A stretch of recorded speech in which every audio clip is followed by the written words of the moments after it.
Have you ever wondered why the Nazis used the symbol of the black sun, including a picture? The black sun is the mysterious symbol that the Nazis made their token symbol other than the swastika. And they actually didn't invent the symbol. The symbol goes way back to ancient times when it was associated with the planet Saturn. Planet Saturn in ancient times was considered a second sun. Saturn is equated with the shadow of God. So Kronos was equated with time.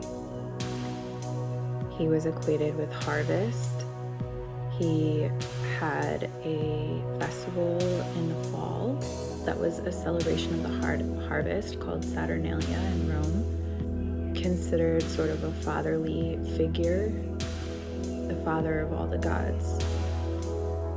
Some words that are derivatives of Saturn or Kronos are the words crown, chronological, corona.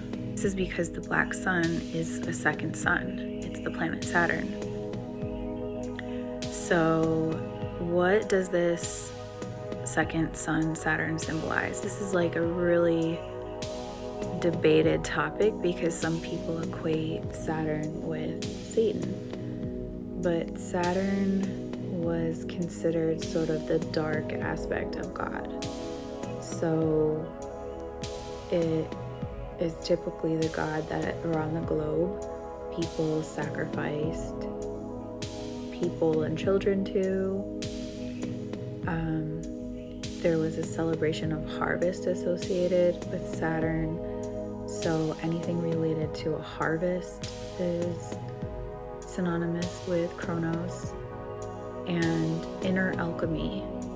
So alchemists often use the concept of Saturn to tap into the darkness that exists in the human mind, our shadow self, according to Jungian psychology. And that shadow self is the key to inner alchemy, so transmuting the soul.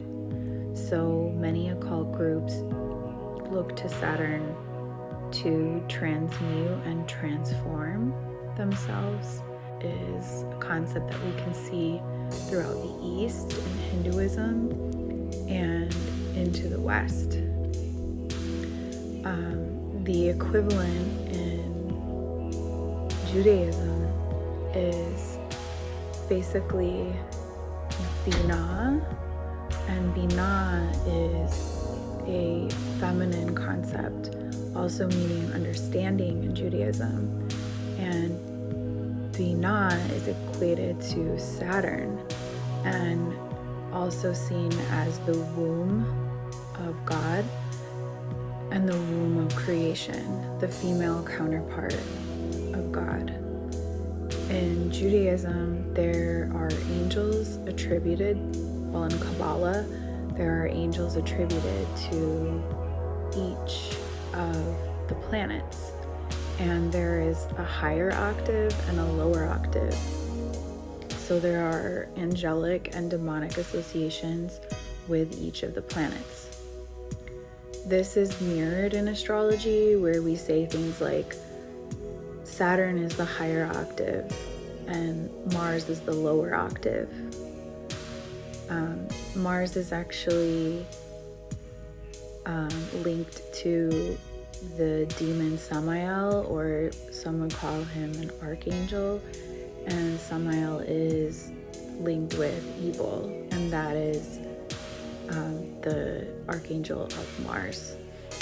So when you see the black sun, you can see that it is actually considered the transmutative darkness or the underworld of the metaphysical concept of the universe. And by using Saturn energy or Saturnian energy, one can transmute the soul or turn chaos into order. If we look at Roman sources, they equated what the Jews worshipped to Saturn, because before the Jews became monotheistic, they worshipped Remphan, which is basically the deity of Saturn, or Moloch, the deity of Saturn. And then at some point, they were told by Moses to stop worshiping that particular deity and focus on the one source God, who is ineffable, or the Ein Sof.